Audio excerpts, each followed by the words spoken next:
Part 3, Are we born in sin? Those who believe we're totally depraved or we're born in sin often quote Psalms 51:5 as to say we're born guilty of Adam's sin. But is David teaching that? It reads, Behold, I was shapen in iniquity, and in sin did my mother conceive me. Now, it sounds like we're born in sin, right? Wrong. Folks, the context changes everything. This psalm was written after David was confronted by Nathan the prophet about the sex scandal between him and Bathsheba.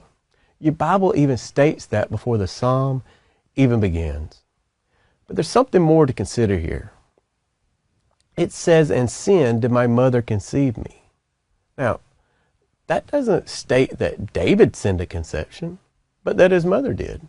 And furthermore, he was shapen in iniquity. What does iniquity mean? It means lawlessness. So how was David shapen in lawlessness? And how did David's mother sin at conception?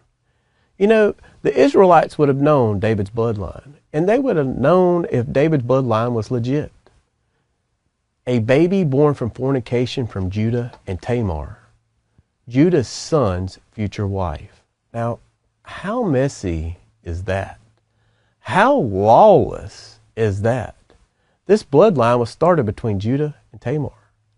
And maybe you didn't know that. Maybe you didn't know that's where David came from. Well, here's a little closer look at Genesis 38. So please join me. And it came to pass, about 3 months after, that it was told Judah, saying, Tamar, thy daughter-in-law, hath played the harlot, and also, behold, she is with child by order. And Judah said, Bring her forth, and let her be burnt. When she was brought forth, she said to her father-in-law, saying, By the man whose these are, am I with child?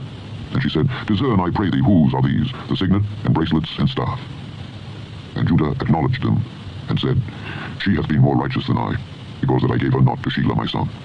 And he knew her again no more. And it came to pass in the time of her travail, that behold, twins were in her womb. And it came to pass when she travailed, that the one put out his hand, and the midwife took and bound upon his hand a scarlet thread, saying, This came out first. And it came to pass, as he drew back his hand, that behold, his brother came out. And she said, How hast thou broken forth? This breach be upon thee.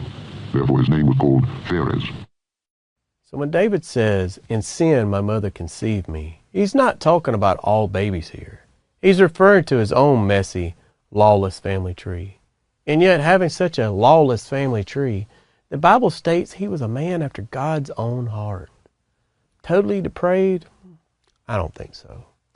Let's you and I even take a closer look at Psalms 51 to see if David's really saying he could never do anything good because of his sin nature. Psalms 51:15. Please join me. O Lord, open thou my lips, and my mouth shall show forth thy praise. For thou desirest not sacrifice, else would I give it. Thou delightest not in burnt offering. The sacrifices of God are a broken spirit. A broken and a contrite heart, O God, thou wilt not despise. David's not teaching here he was totally depraved from conception, because he knew the sacrifices meant nothing without a broken and contrite heart towards God. That's not totally depraved. That's not born in sin. That's not a viper in a diaper. That's a man that has sinned and is humble before his God. Now, in part number 4, we're going to look at a man in the New Testament that Jesus said was not born in sin. So please join me. God bless.